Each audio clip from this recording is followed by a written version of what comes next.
All right, everyone. The Israelis are now warning 100,000 people to leave Rafah immediately, to evacuate because they do intend to proceed with a ground assault there. This is an escalation of the situation. It could get very bad very quickly. I'm hoping that doesn't actually happen, but worst case scenario, imagine you're in Hamas. This is pretty much the last holdout that you have. You've sort of blended in with the civilian population, and you think that the last sort of refuge in which you have the ability to regroup in any meaningful capacity is about to be overrun. What the Israelis have been doing is kind of sort of using the movement of people. I think this is part of the strategy. It's an unspoken part, but I mean, it makes sense. If you move people from one place to another, every time they're in transit, you get the chance to pick off a few Hamas members, just to imprison them. Because in order to blend in, they're not going to be openly wielding an AK-47 or something like that, so you can try to get them when they're in transit from place to place. If there's no place left to transit to, imagine Hamas is basically...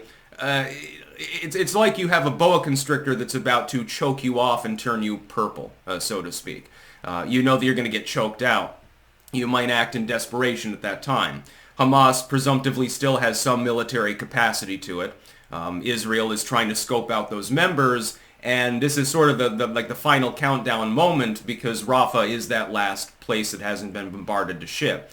The other unfortunate part is they're going to have a humanitarian encampment, I suppose. But pretty much everyone in Gaza has been displaced, Rafah being one of the last places where there's any form of infrastructure that hasn't been destroyed, and it's about to be destroyed. There will be nothing left after this. There will be nothing left in Gaza, effectively. It'll just be a crater. It'll be a pile of ruination, a pile of rubble.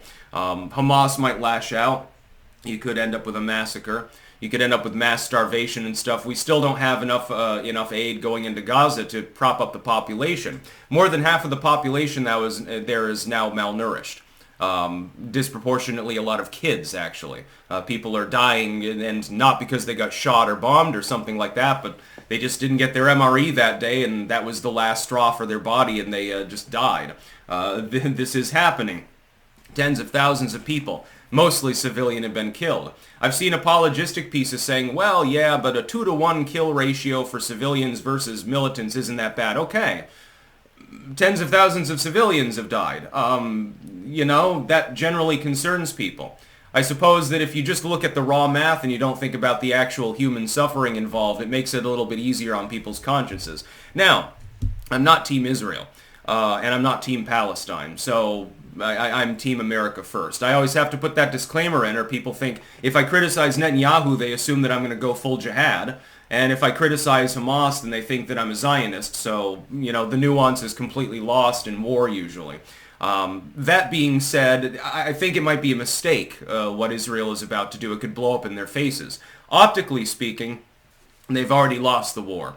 That's just the long and short of it. We need to understand Israel has lost the optical war everywhere except among the United States population, and there it's begun to get old, and it's not entirely sure that the you look at what just happened with the ammo shipments that had been cleared. Even Biden is withholding that, saying, no, come on, man, I need a ceasefire. He's doing it for political reasons, but the withholding of aid actually happened. Yeah, it took a long time, and then he's going to get shit anyway. He's walking an impossible tightrope. I don't even envy him that, because there's nothing he can do to appease the vast majority of the public other than try to mint a ceasefire that Netanyahu just bounced anyway. That's probably why they withheld the aid. They're trying to punish the Israelis right now because optically it's beginning to wear kind of thin. It's beginning to damage the Biden administration on yet another foreign policy disaster. People are not McLovin' it. I don't McLove it either. I mean, the whole situation never should have occurred in the first place. In a perfect world where Trump was reelected, instead of Biden being pre-selected to hold the stewardship in his wake, if Trump had been, I don't think Hamas would have attacked in the first place. Maybe down the road, eventually, inevitably, they would, but it wouldn't have been under Donald Trump.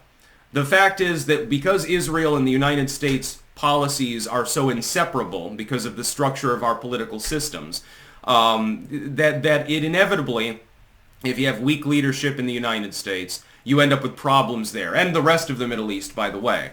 If you have a strong man who understands negotiation and also understands when to bomb things, people generally play nice. As soon as you get a vegetable in charge, people start popping off. It's amazing how that happens, by the way. Totally coincidental. Biden has managed to anger the Israelis and like the pro-Palestine left in the United States at the same time without any necessary means of how you address that, actually. It's a rather strange situation politically. Invading Rafah. You're going to lose some soldiers doing that, number one. You're going to end up killing a bunch of civilians, number two. Where are all of these people in the indefinite period over the coming years? Not immediately. Immediately they go to a refugee camp and they live in a tent and they hope that they get their MRE for the day and that it's not the white chicken chunks. That's in the immediate tense. Once you're done with this operation and everything's been bombed to shit and you can no longer really justify continuing to hunt down Hamas, it's very open-ended. Where are these people supposed to go? There's 2 million people in the Gaza Strip. 99.9% of them don't have a structure to live in right now. None of them have clean running water. None of them have an adequate supply of food. Most of them are civilians. If anything, you're going to end up creating more Hamas members than you're destroying with these operations. The next generation, when they see mom, keel over and die because she didn't eat in 5 days and was painfully thin to begin with, probably, in Palestine, they might be more inclined to fight against you. You're creating an entire generational problem. This is the problem with the so-called war on terror that the United States waged. Okay, you destroyed a bunch of Al-Qaeda members. Haha, that's great. Too bad you fucked up the entire country in the process. Are there less members of the Taliban now than there were when we first went into Afghanistan? No, there's probably 10 times as many.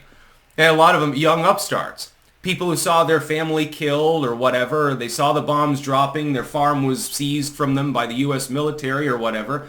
Or something like that, and ripe fodder for Al-Qaeda.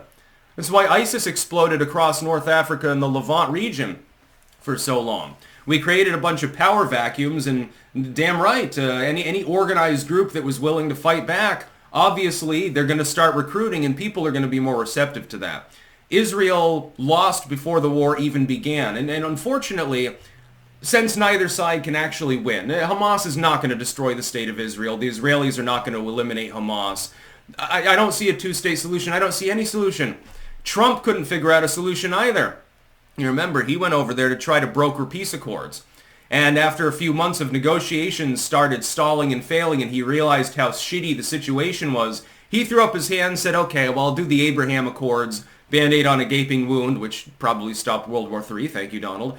And he pivoted to North Korea. He was able to make more peace break out in the Korean peninsula than in this region in the world.